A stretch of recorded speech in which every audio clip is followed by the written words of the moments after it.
காலை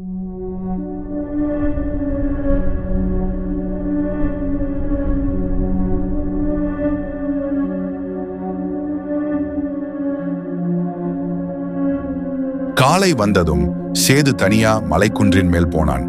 அவன் மனசுல மட்டும் அந்த கேள்வி, மிருகமா, பேயா, இல்லை மனிதனா என்று தனக்குள் கேட்டுக்கொண்டான். அந்த நேரம் கிராமத்தின் பழைய குருவி ஒன்று, ஆசாரியர், அவனிடம் வந்தார். காலம் கடந்த முதியவர், ஆனா கண்களில் அறிவு நிறைந்திருந்தது. அப்போது அவர் மெதுவாக சொன்னார், சேது, இந்த மிருகம் சாதாரணமானதல்ல, இது ஒரு சாபத்தின் விளைவு.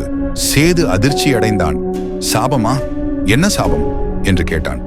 குருவி கண்களை மூடி கதை சொன்னது. பல ஆண்டுகளுக்கு முன்னாடி அந்த காட்டில் ஒரு குடும்பம் வாழ்ந்தது. அவர்கள் மீது அநியாயம் நடந்தது.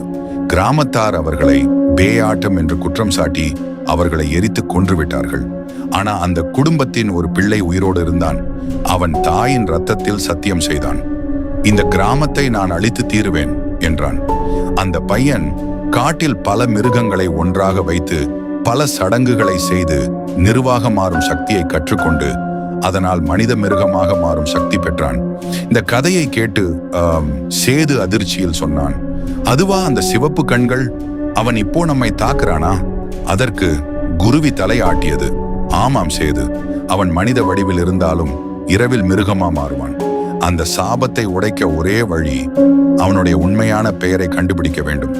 பெயரை சொல்லியவுடனே அவன் சக்தி குறையும் என்றது குருவி. சேது ஈட்டியை இறுக்கி பிடித்தான். சரி, அப்போ அந்த பெயரை நான் கண்டுபிடிக்கிறேன், என் கிராமத்தை காப்பாற்றிதான் தீர்வேன் என்றான். ஆனா சேதுவுக்கு தெரியாது, அந்த சிவப்பு கண்கள் தூரத்திலிருந்து அவனை பார்த்து கொண்டிருந்தது. அவன் வாயில் மெதுவா ஒரு சிரிப்பு. என் பெயரை யாரும் கண்டுபிடிக்க முடியாது